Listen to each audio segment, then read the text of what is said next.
राहुल गांधी के संसदीय क्षेत्र केरल के वायनाड में लैंडस्लाइड से अब तक 360 लोगों की मौत हो चुकी है। पूरा का पूरा गांव जमीन के नीचे दब गया है। अभी भी शव खोजे जा रहे हैं और जो सेना है उनके पास जो रडार सिस्टम है उससे खोजा जा रहा है मिट्टी के नीचे दबे हुए शवों को। तो 80-80 फीट नीचे मलबे में शवों के होने का पता लग रहा है।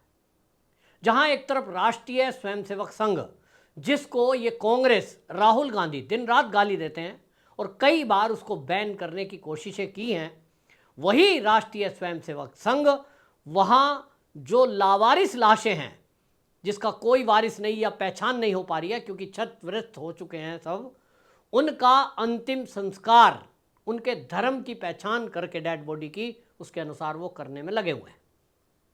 वहीं राहुल गांधी जो उस क्षेत्र के सांसद हैं और वायनाड इसलिए गए थे सुरक्षित सीट मानकर, उनको लगता था कि वहाँ मुस्लिम कम्युनिटी ज़्यादा है और वहाँ से तो जीत पक्की है और लोगों ने जिताया भी। आज वही लोग राहुल गांधी का जमकर विरोध कर रहे हैं।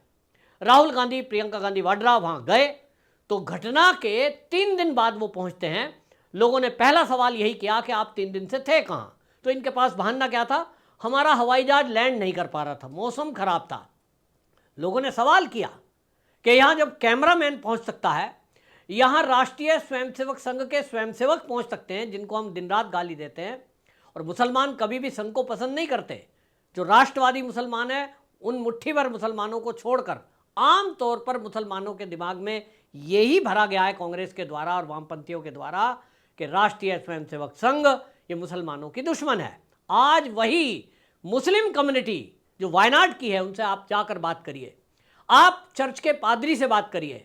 चर्च के पादरी मीडिया में बयान दे रहे हैं, वो कह रहे हैं कि साहब अभी तक हमको जो राष्ट्रीय स्वयंसेवक संघ के बारे में बताया गया, हम उससे कुछ और छवि हमारे दिमाग में थी, लेकिन आज जो राष्ट्रीय स्वयंसेवक संघ और उसी के जो कार्यकर्ता सेवा भारती के माध्यम से वहाँ सेवा कर रहे हैं, भोजन के पैकेट देना, उनको घरों से जहाँ से वो घर उनके बह गए हैं दूसरी जगह शिफ्ट करना, उनको दवाई देना, घायलों की मदद करना, ये काम तो हमने कभी सोचा ही नहीं था संघ के बारे में। लेकिन राहुल गांधी जो सांसद हैं ये 3 दिन बाद जाते हैं और हालांकि कई एरिया में ये पैदल भी घूमे हैं, जिसमें ये है चुरलमला और मुड़क्कई, इस एरिया में ये दोनों एरिया में गए। लेकिन वहाँ जब वापसी से गाड़ी से लौट रहे थे, वहाँ की स्थानीय जनता ने इनका विरोध किया और इनको कहा कि आपको यहाँ उतरना चाहिए, हमसे बात करनी चाहिए, हमसे मिलना चाहिए। ये गाड़ी से नहीं उतरे तो स्थानीय लोगों ने, एक युवक मीडिया में आ रहा है, उसकी मीडिया में बाइट आई है, हालांकि वो स्थानीय भाषा बोल रहा है, तो वो कह रहा है कि आप हमारे सांसद हैं, कोई यहाँ टूरिस्ट नहीं है कि आप गाड़ी से नहीं उतरेंगे। और एक हवाई सर्वे कर दिया आपने कि कार में बैठे एक जगह से दूसरी जगह, अच्छा ऐसा हुआ है, 150 कैमरे शूट किया जा रहा है और ऐसा दिखाया जा रहा है जैसे कि कोई एक हीरो आया है। हालांकि कांग्रेस में आपको बता दूं, सिद्धारमैया कर्नाटक के मुख्यमंत्री हैं, उन्होंने घोषणा कर दी है कि हम 100 मकान बनाकर देंगे। लेकिन कर्नाटक के मुख्यमंत्री वहां मकान बनाने की घोषणा करते हैं, राहुल गांधी क्या करते हैं? राहुल गांधी लोगों से मिलने जाते हैं। सबसे पहली बात तो यही थी कि 3 दिन बाद क्यों आए। दूसरी बात, सबसे बड़ी बात यह है कि जब वहां केंद्र सरकार ये कह रही है कि हमने 1 सप्ताह पहले इनको सूचित किया, बाकायदा अमित शाह ने संसद में ये बयान दिया है, तब उस पर झूठ क्यों बोला जा रहा है कि हमें पूर्व सूचना नहीं दी गई? मतलब वहां भी राजनीति करने की कोशिश है और केंद्र पर ठीकरा फोड़ने की कोशिश कर रहे हैं, जो नाकामी राज्य की सरकार की है। वामपंथी सरकार, और आप देखिए वामपंथी और कांग्रेस किस तरह से गठजोड़ करके काम करते हैं कि एक दूसरे की पोल नहीं खोलते, लेकिन अगर जरा भी कमी का सवाल इनसे जनता पूछती है तो ये केंद्र पे ठीकरा फोड़ते हैं।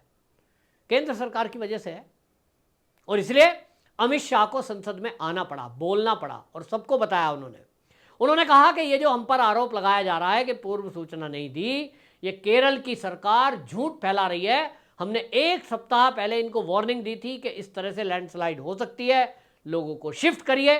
लेकिन इनको लगा कि हमने जिन लोगों को शिफ्ट करने के लिए कहा है, जिस एरिया के बारे में सैटेलाइट इसके से बताया गया था इमेज से कि वहाँ लैंडस्लाइड आ सकता है, इनको लगा कि वो लोग नाराज हो जाएंगे, वोट नहीं देंगे, और इसलिए वोट की राजनीति के चलते उन लोगों को शिफ्ट नहीं किया गया। आज क्या हुआ?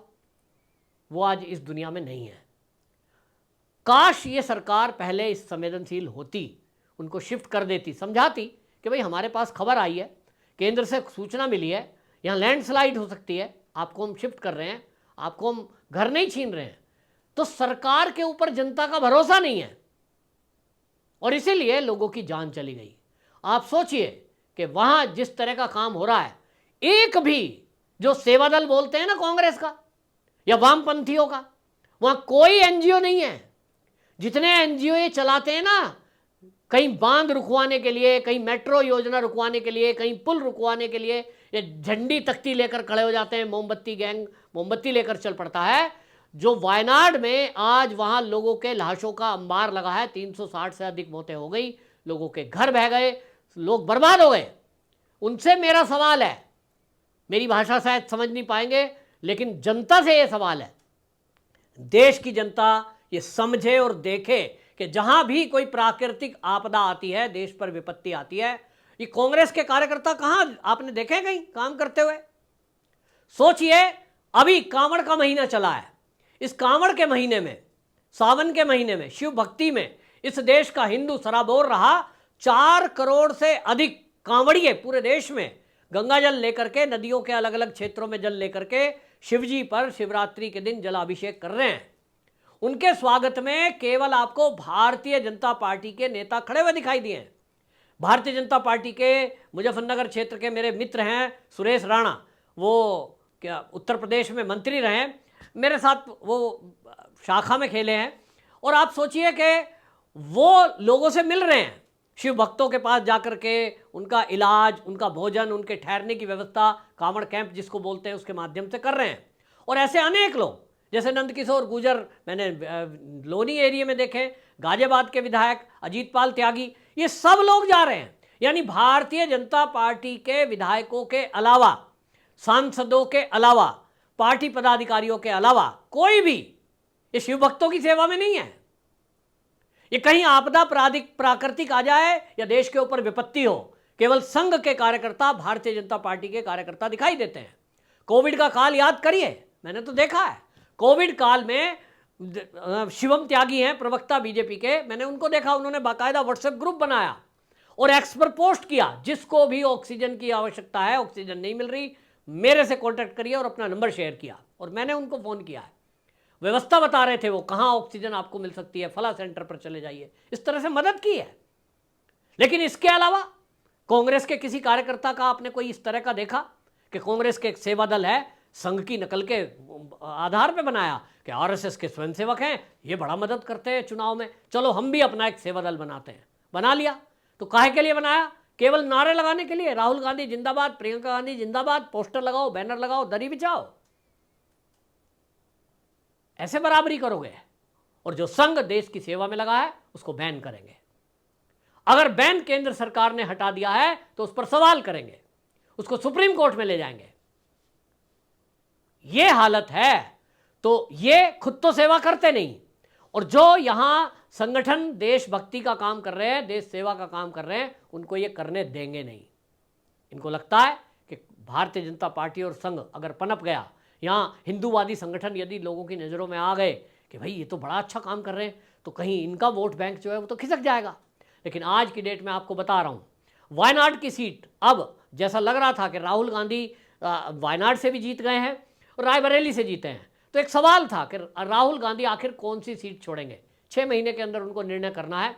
तो ये कहा जा रहा था कि राहुल गांधी उत्तर प्रदेश की राजनीति जरूर करना चाहेंगे। इनको लगता है कि यहाँ जो है समाजवादी पार्टी के साथ मिलकर के अभी ये कुछ चमत्कार कर पाएंगे, तो ये रायबरेली की सीट रखेंगे, वायनाड की छोड़ देंगे।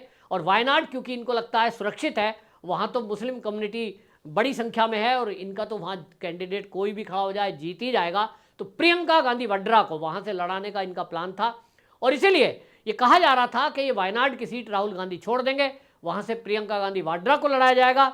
इनको लगता है कि वहाँ की जनता तो वोट दे ही देगी, क्योंकि मुसलमानों को भड़का कर तो अभी तक वोट लेते आए हैं।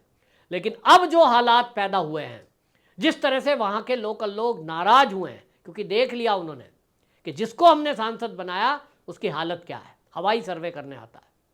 तो अब प्रियंका गांधी वाड्रा कम से कम वायनाड से तो जीतने से रही, ये पक्का है। आपकी क्या राय है, कमेंट बॉक्स में ज़रूर बताएं। वंदे मातरम।